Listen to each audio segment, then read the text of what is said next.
Le Gotha mondial de la politique, de l'économie et des finances s'est réuni pendant quelques jours à Dakhla pour le 3e forum de Crans-Montana consacré à l'Afrique.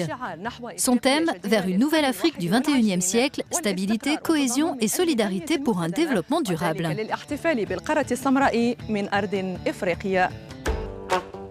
C'est donc en terre africaine que le forum de Crans-Montana a mis à l'honneur le potentiel de développement du continent.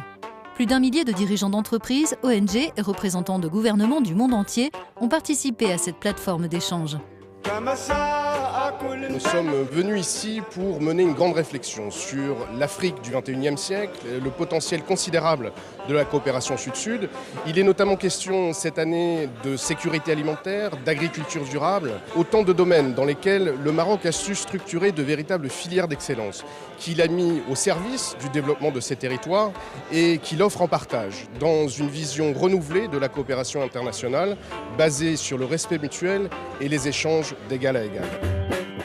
L'essor de l'Afrique, que des personnalités diverses sont venues appeler de leurs vœux, passe notamment par une plus grande coopération régionale.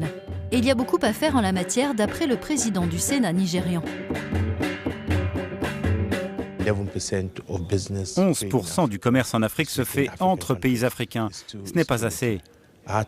Notre objectif, c'est de faire passer ces échanges à un niveau beaucoup plus élevé. C'est vraiment là-dessus que je me concentre et c'est le message que je veux transmettre. La plupart des entreprises reviendraient sur le continent et verraient comment nous pourrions faire plus de commerce au sein de l'Afrique plutôt qu'avec l'Europe ou l'Amérique.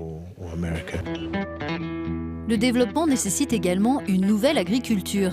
La ministre marocaine de l'Environnement tient à souligner l'ampleur des défis à relever.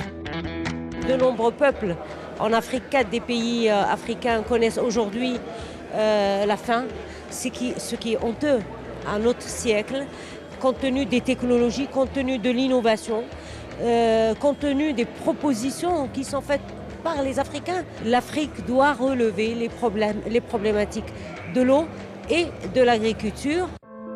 Le forum a aussi évoqué le sort d'une partie des femmes africaines. Mieux les intégrer dans les sociétés peut avoir un impact sur le progrès économique et social. La présidente du Conseil des femmes arabes, chef d'entreprise du Koweït, lance un appel à l'action. Nous avons parlé des problèmes auxquels des femmes arabes sont confrontées et nous avons constaté que ce sont les mêmes problèmes rencontrés par les femmes africaines. Elles souffrent de la pauvreté, des manques dans l'éducation et la santé. Il faut trouver des solutions de poids pour sauver les femmes africaines de la situation dans laquelle elles vivent, à travers l'éducation et l'investissement dans l'agriculture. La fondation du Forum a distingué des personnalités dont Yahi Bayam Diouf, engagé dans la lutte contre la migration clandestine au Sénégal. Son fils est mort en tentant de rejoindre l'Europe.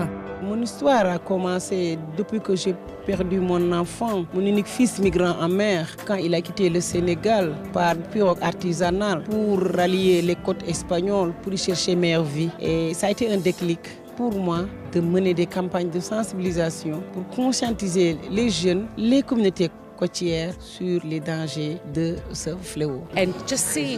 Quand je vois qu'on ferme les portes à nos enfants qui veulent quitter leur pays et aller en Europe ou ailleurs, je voudrais dire à tout le monde, je vous en prie, quand ces gens arrivent dans votre pays, ne leur fermez pas la porte.